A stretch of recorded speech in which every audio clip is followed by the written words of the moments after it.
حضرت عمر فاروق اعظم خلیفۃ المسلمین خلیفہ ثانی حضرت عمر بن خطاب رضی اللہ تعالیٰ عنہ کا دنیا سے وصال ہوا۔ ذی الحجہ کے مہینے پہ آپ پہ قاتلانہ حملہ ہوا اور یکم محرم میں آپ کا دنیا سے وصال ہوا۔ تو گزشتہ سے پیوستہ حضرت عمر فاروق اعظم کی سیرت پر اور خاص طور پر آپ کا لقب تھا الموفق رأیہ بالکتاب، کہ وہ عمر جس کی رائے کتاب اللہ سے موافقت کرتی ہے۔ دیکھیے اللہ تبارک و تعالی ہر شریعت کے اندر ایک محدث کو بھیجتا ہے۔ ویسے تو محدث اگر آپ اصول حدیث کی اصطلاح میں جائیں کہ جس کو احادیث 1,00,000 حدیث کم و بیش یاد ہو تو وہ محدث کہلاتا ہے، لیکن جب شریعت کی اصطلاح میں آتے ہیں محدث کہتے ہیں شریعت کی تفہیم کرنے والا، شریعت کو سمجھانے والا اور شریعت کو آگے پھیلانے والا۔ تو اللہ تبارک و تعالی ہر شریعت کے اندر جہاں نبی کو بھیجتا ہے تو ان کے ساتھ ایک محدث کو بھی بھیجتا ہے جو اس نبی کی شریعت کی تفہیم کرتا ہے، اور یہ سلسلہ تسلسل سے چلا آ رہا ہے۔ تو امام الانبیاء اللہ کے آخری نبی صلی اللہ علیہ وسلم آپ کی شریعت میں بھی محدث کو بھیجا، اور یہ محدث کا لقب خلیفۃ المسلمین خلیفہ ثانی حضرت عمر بن خطاب رضی اللہ تعالیٰ کو دیا گیا، اور دینے کی وجہ یہ تھی کہ آپ کی رائے قرآن سے موافقت کرتی تھی۔ ادھر حضرت عمر فاروق اعظم رضی اللہ تعالی عنہ نے رائے پیش کی، ادھر آپ نے چاہا مشورہ دیا امام الانبیاء کی بارگاہ میں، یا کوئی فیصلہ عمر فاروق اعظم نے کیا، تو اللہ تبارک و تعالیٰ کی آیت آپ کے مشورے، آپ کی چاہت، آپ کے کیے فیصلے کے مطابق اتراتی۔ اس لیے آپ کا لقب تھا الموفق رأیہ بالکتاب، اس لیے آپ کو محدث بھی کہا جاتا تھا کہ دین کی تفہیم کرنے والا، دین کو آ کر سمجھانے والا۔ اور کم و بیش علامہ جہاں سیوطی شافعی رحمۃ اللہ علیہ، اس کے علاوہ دیگر علماء نے کم و بیش 21 آیات ایسی نقل فرمائی ہے کہ جو حضرت عمر فاروق اعظم کی رائے کے مطابق اتری۔ ادھر آپ نے رائے دی، ادھر آیت قرآن پاک اترا۔ اس لیے حضور نے فرمایا کہ اگر میرے بعد کوئی نبی ہوتا لکان عمرہ، وہ عمر بن خطاب رضی اللہ عنہ نبی ہوتا۔ آئیے وہ چند آیات آپ کے سامنے رکھتے ہیں۔ ایک مرتبہ نبی کریم صلی اللہ علیہ وسلم نے جب طواف خانہ کعبہ کیا اور طواف خانہ کعبہ کر کے اس پتھر کے پاس پہنچے جس پتھر پر کھڑے ہو کر حضرت عمر بن خطاب رضی اللہ تعالی عنہ، حضرت ابراہیم علیہ السلام جس پتھر پر کھڑے ہو کر خانہ کعبہ کو آپ نے تعمیر کیا، اور وہ پتھر کے اندر یہ خاصیت تھی آپ اوپر کو اٹھتے تو پتھر اوپر چلا جاتا تھا، اور جب کوئی چیز لینے کے لیے نیچے جھکتے وہ پتھر نیچے آ جاتا تھا۔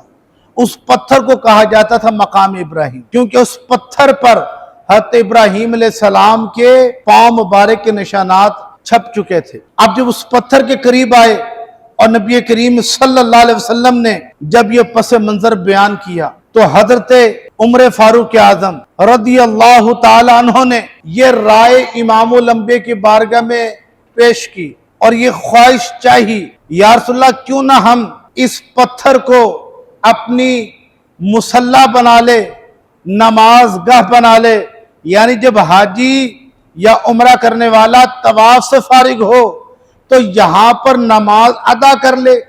یہ خواہش اور یہ طلب کی مشورہ دیا امام الانبیاء صلی اللہ علیہ وسلم عمر فاروق اعظم نے، اور ابھی مشورہ دے کے ہٹے تھے قرآن مجید کی آیت کریمہ نازل ہوئی وَاتَّخِذُوا مِن مَقَامِ إِبْرَاهِيمَ مُصَلًّى، اے لوگو تم مقام ابراہیم کو اپنی نماز گاہ بنا لو۔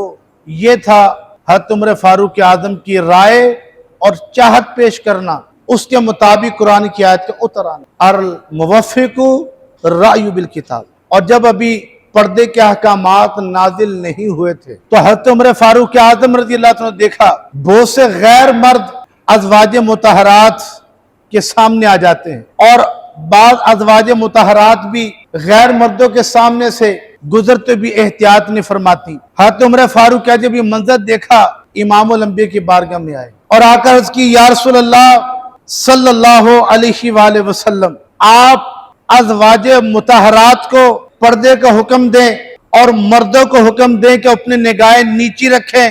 ابھی یہ رائے، یہ مشورہ حضرت عمر فاروق اعظم رضی اللہ تعالیٰ عنہ نے इमामुल अंबिया की बारगाह में पेश किया, कुरान मजीद की आयत करीमा उतरी कि फसअलूहुन्ना मिन वराइल हिजाब, लोगों तुम अगर इमाम अज़वाज मुतारा से अगर मसले भी पूछो तो पर्दे के पीछे से पूछा करो। फिर पर्दे को हुक्म नाजिल हो गया। तो ये थी अल मुवफ़्फ़िक़ु रायु बिल किताब। हज़रत उमर फारूक आज़म वो जिनकी राय किताबुल्लाह से मुवाफ़क़त करती है। इसी तरह लोग जब दूसरे घरों में दाखिल होते थे ना तो सलाम करते ना इजाजत तलब करते बल्कि यूं ही दाखिल हो जाया करते थे। ये वाक़या उमर फारूक आज़म रज़ी अल्लाह तआला के साथ पेश आया कि लोग आपके पास है तो बगैर इजाजत लिए बगैर दरवाजा बजाए यूं ही आपके काशान अक़दस में आ गए। आपको ये बात अच्छी और पसंद नहीं आई। आप इमामुल अंबिया सल्लल्लाहु अलैहि वसल्लम की बारगाह में हाजिर हुए और ये लोगों की ये आदत ये मामूलात इमामुल अंबिया की बारगाह में पेश किया कि लोग जब किसी के पास जाते हैं ना तो इजाजत तलब करते हैं ना सलाम करते हैं, यूं ही सीधे आ जाते हैं। कोई कैसे भी हाल में बैठा हो नबी करीम सल्लल्लाहु अलैहि वसल्लम उमर फारूक आज़म पास बिठा लिया। तो कुरान मजीद की आयत करीमा उतरी, या अय्युहल्लज़ीना आमनू ला तदखुलू बय्युतन गैर बय्युतिकुम, ईमान वालो अपने घरों के अलावा दूसरे घरों में दाखिल ना हो यहाँ तक कि जब तुम उसे इजाजत ना चाह लो या उनके अहल को सलाम ना कर लो।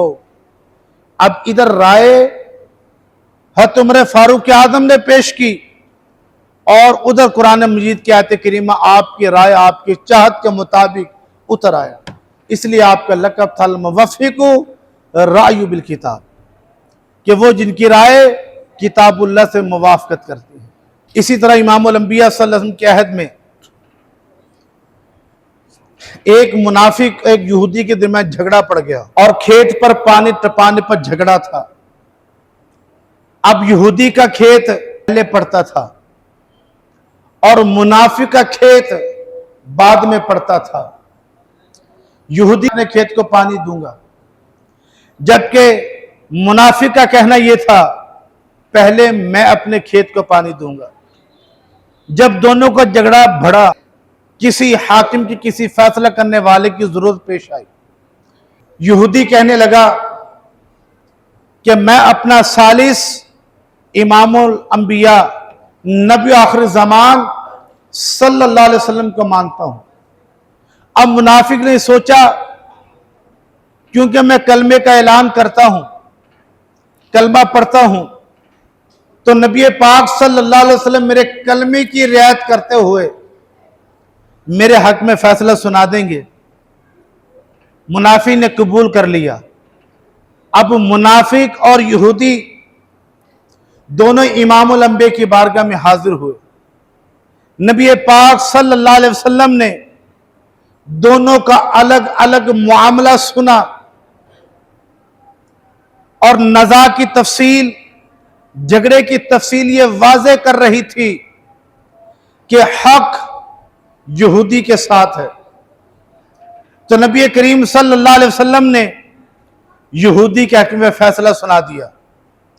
अब यहूदी बारगाह नबवी सल्लल्लाहु अलैहि वसल्लम से उठा बड़ा खुश खुरम बाहर आकर उस मुनाफिक को कहने लगा अब तुझे इस फैसले से इनकार ना होगा कि रसूल खुदा सल्लल्लाहु अलैहि वसल्लम ने यह फैसला मेरे हक में कर दिया है। वो मुनाफिक बदबख्त कहने लगा मेरे साथ ना इंसाफी हुई है, माज़अल्लाह मुझे यह फैसला कबूल नहीं। और फिर वो मुनाफिक साथ ही कहने लगा अगर तुम्हें मंजूर हो हम ये फैसला हज़रत उमर फारूक आज़म रज़ी अल्लाह ताला अन्हो की बारगाह में लेकर चलते हैं, वो हक और सही फैसला करेंगे। वो यहूदी कहने लगा तुम किसी से भी फैसला करवा लो, इमामुल अंबिया का किया हुआ फैसला अपनी जगह कायम और दायम रहेगा। वो दोनों अपना मुकदमा लेकर हजरत उमर फारूक आज़म रज़ी अल्लाह ताला अन्हु की बारगाह में चलते हैं। दरवाजे को दस्तक दी, हज़रत उमर फारूक आज़म का शान अक़दस से बाहर तशरीफ लाए। आने का सबब पूछा। अब मुनाफिक ने झगड़े की तफसील बताते हुए बार बार इस बात की तकरार की कि मैं मुसलमान हूं, ये यहूदी है, मैं मुसलमान हूं, ये यहूदी है, ये मजहबी इनाद की वजह से मुझे नुकसान पहुंचाना चाहता है। वो मुनाफिक सफाई पेश करके खामोश हो गया। हजरत उमर फारूक आजम रजी अल्लाह ताला अन्हु ने उस यहूदी से पूछा, क्या ये मुनाफिक सही कहता है? उस यहूदी ने कहा कि मुनाफिक सही कहता है कि मैं नबी आखिर ज़मान पर ईमान नहीं रखता, ये अपने आप को मुसलमान कहता है, कलमा पढ़ता है, लेकिन ये भी सुन लिया जाए जो ये फैसला आपकी बारगाह में लेकर आया है इमामुल अंबिया अल्लाह के आखिरी नबी सल्लल्लाहु अलैहि वसल्लम ने, वो फैसला मेरे हक में कर दिया, और ये मुसलमान होने के बावजूद, कलमा पढ़ने के बावजूद कहता है मुझे ये फैसला मंजूर नहीं। ये सुनना था। हज़रत उमर फारूक आजम रज़ी अल्लाह ताला अन्हु जलाल में आ गए, चेहरा जलाल में तमतमा उठा। उसी आलम गैस के अंदर आप अपने घर तशरीफ ले गए, दीवार पर लटकी हुई तलवार निकाल लाए। एक ही आवाज फजा में गूंजी कि हाकिम अर्ज़ो समावात के फैसले का मुनकिर इस्लाम का खुला हुआ बागी है, उसके बारे में उमर का ये फैसला है कि उसका थर तन से जुदा कर दिया जाए। एक ही आवाज फजा में गूंजी और मुनाफिक का सर तन से जुदा कर दिया। लाश तड़पी ठंडी हो गई। अब मदीने की गलियों में अजीब सा भूचाल सा आ गया। मुनाफिकीन गोल दगोल दौड़ पड़े और साथ ही कुफार ने भी यह प्रोपेगेंडा किया। पहले तो मोहम्मद अरबी सल्लल्लाहु अलैहि वसल्लम के साथियों की तलवारें दुश्मनान इस्लाम पे चला करती थी। आज तो इनके कलमा पढ़ने वाले भी मुसलमान न रहे, महफूज ना रहे। जब ये सारे लोग बारगाह नबवी में हाजिर हो गए और सारा मुद्दा इमामुल अंबिया की बारगाह में अर्ज किया, हजरत उमर फारूक आजम की तलबी हुई। हजरत उमर फारूक आजम रज़ी अल्लाह ताला अन्हु जब इमामुल अंबिया की बारगाह में हाजिर हुए, उसी तरह आंखों में जलाल और इश्क का खुमार उतरा नहीं था। हुजूर ने पूछा, उमर यह मदीने में कैसा शोर है? सुना तुमने किसी मुसलमान को कत्ल कर दिया? हज़रत उमर फारूक आजम रज़ी अल्लाह ताला अन्हु ने सफाई में अर्ज किया, या रसूल अल्लाह सल्लल्लाहु अलैहि वसल्लम, उमर की तलवार किसी मुसलमान पर नहीं चली, उमर की तलवार उस पर चली जिसने आपका फैसला मानने से इनकार कर दिया, और उमर का फैसला यह था कि उसका सर तन से जुदा कर दिया जाए। अभी हजरत उमर फारूक आजम सफाई पेश करके हटे थे कि हजरत उमर का किया हुआ फैसला कुरान मजीद की इस आयत करीमा में ढलकर रह गया। फला व रब्बी का ला युमिनूना हत्ता युहक्किमुका फीमा शजरा बैनहुम।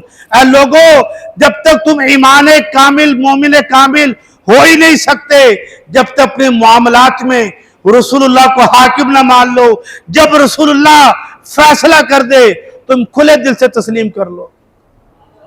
नमाज अच्छी, ज़कात अच्छी, मगर मैं बावजूद जिसके मुसलमान हो नहीं सकता। न जब तक कट मरूं मैं ख्वाजा तैयबा की इज्जत पर, खुदा शाहिद है, कामिल मेरा ईमान हो नहीं सकता।